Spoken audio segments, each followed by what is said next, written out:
حضرت عیسیٰ علیہ السلام کے پاس ایک شخص آیا تو اس نے آ کے کہا میں نے آپ کے ساتھ رہنا ہے، حضور میں نے آپ کے ساتھ رہنا ہے۔ آپ فرمانے لگے دنیا دار بن کے رہو گے کہ دیندار؟ کہنے لگا جی میں دیندار بن کے رہوں گا۔ فرمانے لگے دنیا کی طلب نہ کرنا ورنہ میری صحبت میں نہیں رہ سکو۔ حضرت عیسیٰ علیہ السلام نے شادی نہیں کی، مکان ہی نہیں بنایا، ایک تکیہ، ایک پیالہ، ایک کمبل، جہاں رات ہوتی وہیں سو جاتی۔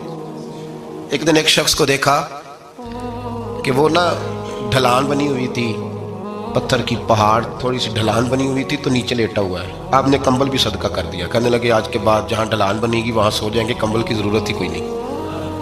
کچھ دنوں کے بعد ایک شخص کو دیکھا کہ وہ اپنے ہاتھ کا تکیہ بنا کے سویا ہوا ہے، تکیہ بھی خیرات کر دیا، کہنے لگے اس کے بغیر بھی گزارا ہو سکتا ہے۔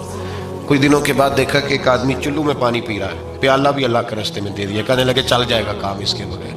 پر میں دنیا دار بن کے نہ آنا، کہنے لگا نہیں صاحب میں دیندار بن کے آؤں گا۔ جناب عیسیٰ علیہ السلام نے رکھ لیا۔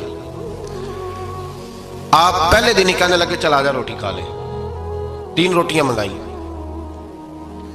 اس کو ساتھ بٹھایا، فرمانے لگے میں تو ایک کھاؤں گا، تو کتنی کھائے گا؟ کہنے لگا جی میں بھی ایک ہی کھاؤں گا۔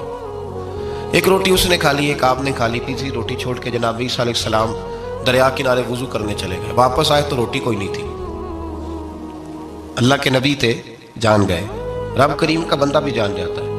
اقبال کہتے ہیں اولیاء کیا ہیں جواسی سلول قلوب، کہتے ہیں رب کے ولی کو ٹٹولا نہ کر، وہ تو دلوں کے حال بھی جانتا ہے۔ انہیں ٹٹولا نہ کر، غبار آلود سمجھ کر حکارت سے نہ دیکھ ان کو، انہی کی ٹھوکروں سے سلطنت بنتی بگڑتی ہے۔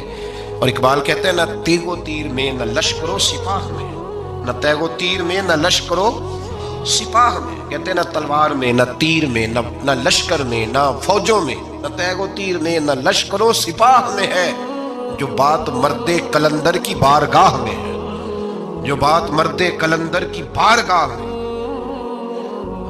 تیسری روٹی کدھر ہے؟ کہنے لگا حضور مجھے نہیں پتا۔ فرمانے لگے تجھے پتا ہے پر تو بتا نہیں رہا۔ کہنے لگا مجھے تیسری روٹی کا پتا۔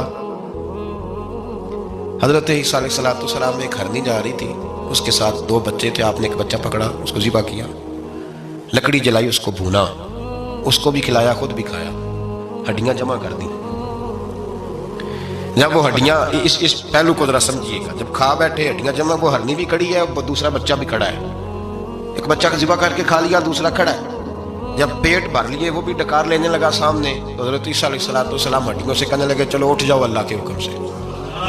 ہرنی کا بچہ پھر سے زندہ ہو گیا، وہ چلا گیا، ماں اس کو ساتھ لے کے روانہ۔ فرمانے لگے دیکھ اللہ نے مجھے معجزہ دیا ہے، ہم نے کھا بھی لیا ہے اور بچہ چلا بھی گیا ہے، ہمارے پیٹ میں ہے بھی اور